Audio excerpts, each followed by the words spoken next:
គ្រាន់តែជួបដំបងក៏ដឹងថាជាអូនមនុស្សដែលបងធ្លាប់បងអារម្មណ៍ប្រាប់បងថាអូនជាគូហើយកាភ្នែកដ៏មុតថ្លា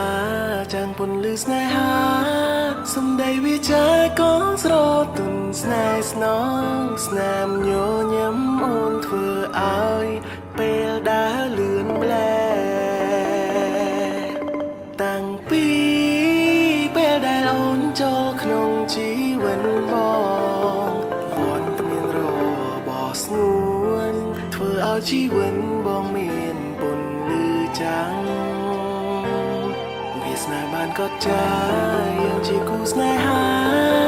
មិនអាចមានអ្វីមកខាត់ខាំងបាំងបងស្រឡាញ់អូនខ្លាំង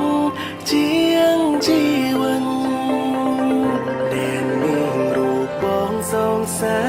ចានឹងថែរាំងសាមាលីនស្រីលើលោកនេះមិនគ្មានអ្វីជំនួសអូនពន្លឺច័ន្ទថ្លាភ្លឺដោយសារមានរស្មីពីព្រះអាទិត្យបីដោយអូនចូលមកបំភ្លឺជីវិតបងទោះឲ្យបងជ្រើរយដងទៀតក៏បងនៅតែត្រូវយកអូនអរគុណស្នួនដែលតែងផ្ដល់ស្នាមញញឹមភាពកក់ក្ដៅ